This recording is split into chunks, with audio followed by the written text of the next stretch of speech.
Squirrel's Den Coaches Show, broadcast here in the Bank North Theater on the campus of Central Cass. I'm Brent Nelson alongside Travis Lamar.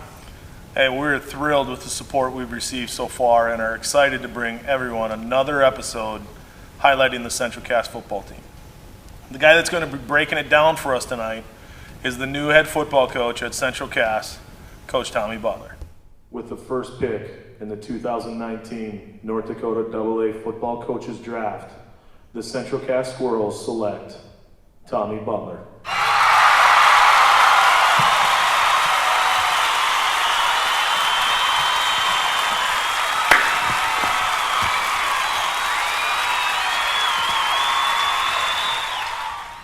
Tommy, welcome to the Squirrel's Den Coaches Show. I hope you're ready for this. Can't wait. Let's start out by getting to know you a little bit. Tell us a little about yourself. So I'm originally from Oregon. I was born in California. I moved to Oregon when I was 4. Lived there until I was 18, graduated high school from Bend Senior High School, Lava Bears. And from there went down to junior college in California at Cabrillo College, played football there for 2 years. And then from there, wasn't quite sure what I was going to do. One of my high school coaches coached at Valley City State, and I went back to Oregon for about a month. He said, "Hey, do you want to go check out this place?" I said, "Sure." Called up Coach Horner at Valley City State, ended up driving out there, and within, I think, about 15 minutes of being there, I think I signed my papers to go there. I drove back to Oregon, picked up all my stuff in a U-Haul, and drove out to Valley City State, and played football there for 2 years. Coached for the team after my senior season, and from there, student taught at Fargo South High School. Coached football there for 1 year, and then went to Stanley, and first was there as a long-term sub, and then ended up getting a job there, and I was there for 3 years. Left Stanley, came back to Fargo, was a para at West Fargo High School for 1 year, and then now I've been at Central Cass for, this will be my 4th year here. Got married to a girl, met her at Valley City State. My wife Andrea, she's a teacher at Fargo South High School, and we have a year-and-a-half-old daughter named Lydia. All right, let's talk experience. Yep. You mentioned Fargo South, you mentioned Valley City State. What else do you have in your coaching background? So, like I said, out of college, I was at Fargo South for 1 year. Coach there was just their D-line coach there, just a young guy. From there, I left and I went to Stanley and started out as a junior high coach up in Stanley for 1 year. Then my following year, I was moved up to their varsity staff, and I was a defensive coordinator there for 1 year. And then in my 3rd year, I got the head coaching job there. And I was only there for 1 year and ended up moving back, and that's when I married my wife. And after we got married, I was kind of looking for a job, and got a job as a para at West Fargo, and went back to Fargo South with Coach Mattern there for 1 more year. Was their D-line coach again, and got to have a little bit more say with some of their defensive schemes. And then from there, got a job here at Central Cass, and I've been here, like I said, I've been here for 4 years, and I've been I was a defensive line coach for a year, and then moved to outside backers now for 2 years, and I've been the D coordinator for 3 years here. It's a pretty good background. You've got to coach under some pretty qualified guys there. Yeah, I mean, up in Stanley, I was under Lynn Inget, who just went into the North Dakota Hall of Fame this year. And now, and I started out with Troy Mattern, who's, I think he's won 3 state championships. So, been around a lot of winners. Just tried to take as much stuff from them as I can, and just trying to always grow. That's for sure. That's kind of the game of coaching, right? We bag, borrow, steal, whatever. Yeah, stealing all the time. Go up to, I mean, we met with UND's coaches, and I think I've stole half of their playbook already. I mean, they've just been tremendous with our staff, just trying to help us grow as much as we can, and I just can't thank those guys enough. So the Squirrels have been busy this offseason. Yep. Fill us in on what's been going on this summer. So this offseason, what we've been doing, we have summer weights all summer long. We go Monday through Thursday. We meet at we have class at 6:30 and 8:30 every day. or Monday through Thursday, and then that went from the end or the beginning of June, and then we just wrapped up the last week of July. At the start of June, we went as a full team up to UND to their team camp. Up there, I think we got to get 3 or 4 scrimmages up there. Our guys, we have a pretty young team coming up this year, so we got a lot of valuable experience. Guys got to mix in with some really good competition. And then from there, what we've been doing is we've had 4 Sundays this summer where we've met with Fargo South primarily, and once with Northern Cass, and we've got to do some 7-on-7 stuff with them. And again, all that stuff has just been really, really valuable for us as a team. Just being able to install some of our stuff that we really want to try this year, and working with those guys at Fargo South there. Coach Kozel runs a top-notch program there, and he's I think we really work well together. I think we've we're not there to win a 7-on-7 title. We're there to get better as coaches and as athletes. So, some of their guys coach our guys, some of our guys coach their guys. It's a really, really well balanced deal there. So, Talk a little bit about it, as being part of the staff. I think one of the other things that kind of goes overlooked for us is the fact that the new coaches on staff kind of get to know our kids before day one of camp. Right. We went through kind of an overhaul with our coaching staff. If you would, just kind of, name some names and talk about who's coaching what. For sure, yeah. I'm super excited about the staff that we're bringing in this year. We're bringing in we got a new offensive line coach in Avery Locke, who's All-American at Valley City State. Brings a lot of passion. The guy is, he's all in with those kids. He's 100% just lineman and lineman only, basically. And then bringing in another Valley City State guy, Letheo Proctor, who's, again, another All-American there.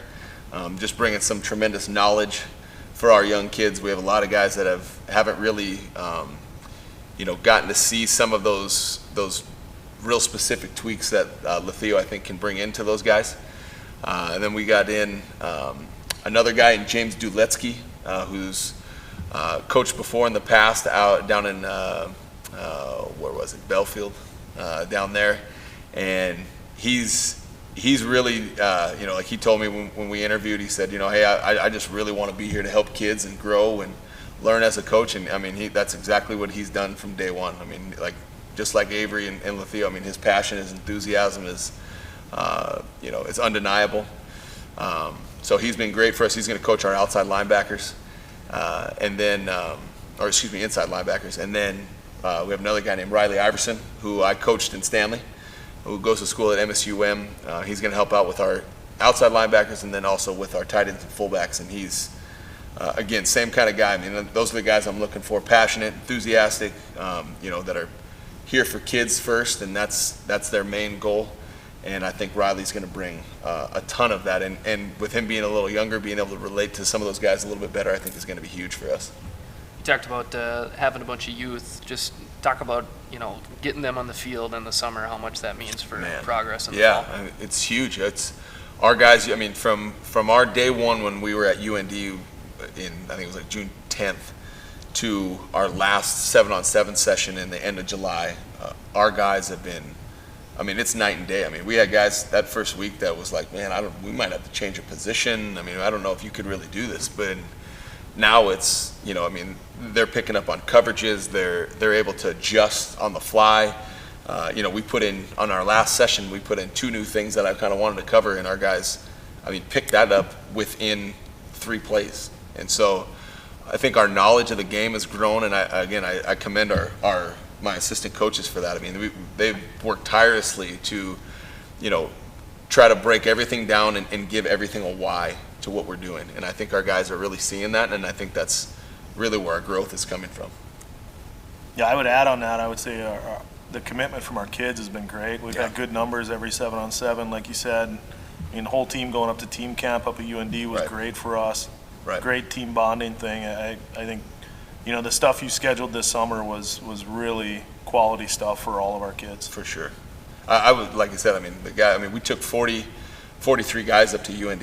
That was, I think we were probably only missing that 4 or 5 guys that are that couldn't make it because of work or something like that. And it was so good for us to get those, just those little, even 7-on-7s, even though it was only 4 of them. I mean, our growth has just been exponential, and I really do think it is, like you said, Trav. I think it's really the commitment to our kids they're committed to learning, which is, I'll take that any day. Absolutely. So, earlier on, you kind of mentioned some of the guys that were, for lack of a better term, maybe a mentor to you, Yep. Or coaches right now that you lean on to kind of help you get ready for the season and help you become a better head coach, help you become a better coach. My question from that is, like, what are some of the things, or maybe some of the other people that you kind of lean on as a head coach during the season to help you get things accomplished? Yeah, I think that's a great question.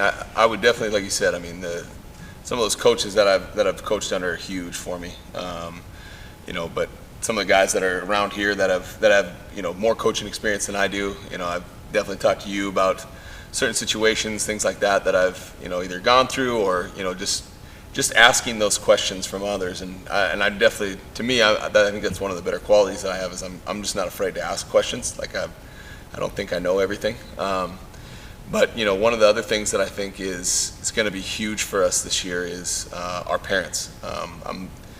I think our parents are going to be huge. There's so many things that go on in a season that most people don't know. Like, especially as a player, you don't really realize how much work goes into that. You just come in, here's my practice, here's my game, okay, week's over. Where I think our parents are going to be huge to help with, not only just team meals, activities, stuff like that, but just creating that culture that I'm really trying to bring. And I think those guys will really help put that all together for us. And I think the other thing is one of the things I'm going to lean on from me trying to build a culture is really our upperclassmen. One of the things that I really want to instill here is it's not just a 9 through 12 program, or it's not just a 7 through 12, but I'm trying to have this be a full community-wide 2nd through senior program, and I want our guys to be willing to meet with younger kids, go to their practices, see them at games, know their names, things like that are going to again, I just think that's only going to help us as we build towards that future of wanting to build that dynasty, and I think that's going to really help us. Yeah, I couldn't agree more. I know, being a father of a young man who went through the system and got to become, now a middle schooler. Right. When the high schoolers came to those FM practices or those flag practices, man, those kids loved it. Right.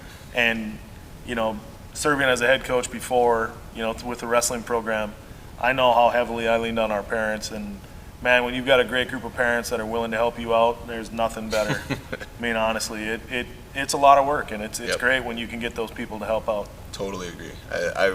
I really, I think as I've grown older, I think I've really realized how much, you can't do everything on your own. And I think at first, when I first started coaching, it was, you're just trying to control every little thing that you do, and it gets overwhelming. Where now yes, you still have to be in control of what your program is, but letting others help and give that guidance and those ideas to what you're doing, I think is, it's going to be phenomenal. And that's what I really want is I want this to be it's not just, this isn't the Tommy Butler program, this is the Central Cass Squirrels program. Right. You drive the ship, but everybody takes their part. So we're talking about building a complete program. You got a big event coming up on August 17th. Why don't you tell us a little more about that? Yeah, so on August 17th, that's our first full day of pads. So what we're doing is we're trying to, again, like I said, I'm just trying to build this thing to be more than just a 9 through 12 program. And so what we're doing is we have our varsity kids will practice in the morning from 7 to 9. Then our middle school kids will practice from 10:30 to noon, and then we're having a big barbecue for them and their families, and just getting ready to just hang out, do some games or whatever, and that'll be from 10 to noon, noon to 2, and then after that, then we'll have we're going to bring out some youth kids to come out, some flag guys, and we're going to help them with a practice. Our high school boys will come help them out. they'll get a little scrimmage in, stuff like that, and then while all that's going on, we'll end up having a middle school and a high school scrimmage at night. Announcers, everything like that. Again, just trying to create a cool atmosphere is kind of what we're going for. But while that's going on, our big purpose for this is we're trying to raise some money for the food bank in our town here. And so what we're doing is we're having a silent auction, and there'll be some things for people to kind of bid on, and hopefully we raise a good amount of money, and we can help donate some of that money back to our local food pantry. And again, that's something that's pretty near and dear to me. We've got kids around in our community that definitely use that. I mean, I use that kind of stuff growing up, so it's it's really big for me in general, just to try to give back to our community as much as we can. Sounds like a great idea. Something that we haven't done here before, Yeah. and I think the community will really respond to something like that. Yeah, I hope so. That's what we're shooting for. We would like to get as many people out as we can. Again, just trying to help out as many people as we can, but also again for our athletes, get them some exposure in front of some people. It'll be our first day of full pad, so we'll be able to do some live hitting, things like that, and so that should be a pretty fun day. Yeah, looking forward to it. I know, talking about trying to get some of the prizes, raffle prizes, items that people can try and win, just looking at some of those and putting those together is, I think we're going to have a wide array of things that people can get. And, I just think it's going to be a great night of football, community-wide. Right. Totally agree. I can't wait. So what the public really wants to hear from you and what everybody's dying to know is, where do you see this team at the end of the year? Man, I see us where we've been the past few years in the playoffs. That's an expectation that we've set here. Coach Luke DeMeyer did a great job of building the program and making that be something that was, at first was something that was like unrealistic to where now, and now with me taking it over, I mean, that's something that, to me, that we're going to do. That's not we're wishful thinking, we're, hoping or whatever. No, that's a belief. We believe that we are going to be in the playoffs. And that's something that I want our kids to have that same mindset, is that this is no more wishful thinking. I fully 100% believe that. It doesn't matter what happens in a game, things like that. If we get down, if we're up by a lot, this is what we do. We're here to win, and that's what we do at Central Cass. So that's what we're looking for. Absolutely. I think I agree with you. I mean, the expectations have changed here. Mm-hmm. No longer is it just celebrated that we make the playoffs. I mean, obviously you celebrate that, right. But it's an expectation now. Totally. So with all the summer work you put in, who are some of the guys that you're going to kind of rely on this year to kind of get you to that spot? Yeah, there's kind of our big four guys that we've kind of been leaning on, or that we will really lean on this year. Christian Leitz has been a phenomenal leader so far. I mean, he's been on everything. He's come to every summer workout. He's come to, he's been at everything, and is again, same kind of deal. Even though he's been here, he's done this stuff, he's still thirsty for knowledge. He wants to get better. He's looking for those kinds of things. I think that'll be huge for us, especially with a young receiving core and a young secondary. I think he's going to help with that. Our other guys, Junior Tote, who's probably one of the most explosive freak athletes, I think, in the state. I think he's going to be huge for us. He's going to be a workhorse for us at running back, and we'll see what happens. Maybe he might play a little defense. We'll see, though. And then a cornerstone of our defense really is Jeremiah Sullivan. Coming off his second place finish in wrestling this past year, I think he's going to be huge for us. Our guys really look to him. He's the tone setter defensively, and then just another solid starter is Josh Dixon, who's started as a freshman, as a sophomore, and now is moving into that role where, last year we're kind of hoping that he does well. Where now we know that he's going to be somebody that's committed. His work ethic is second to none, and he's again same kind of thing. He's always looking to learn, but he's also just huge with consistency. You never have to worry about is he going to bring in anything like that? He's just super consistent. So those are kind of our big four guys that we're really, really counting on this year. All right, let's have a little fun now. We do it. have 4 rapid-fire questions for you. All right. Give us the first thing that comes to your head. Okay. All right, Hit me. question number 1. Yep. Who is your coaching idol? It could be a high school coach, college coach, pro coach, somebody you admire. Who is your coaching idol? Man, I would say probably, growing up, it was definitely my high school linebackers coach, Scott Novelli. Phenomenal. I've, again, like I said at the very beginning, stole so many things from him.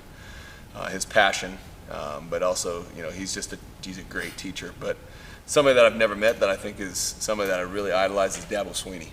I love what he's doing at Clemson. I think that he's, he came in with a big vision, and that's some of the things that I'm trying to do is kind of steal some of that stuff from him. But he's also, again, he's a fiery, passionate guy, but he is always looking to mold men, and that's something that I really want to do here. Is I hope we win state championships and stuff like that. But my main goal is that when these guys leave our football program, they're better men. They're going to be great fathers. They're going to be great husbands.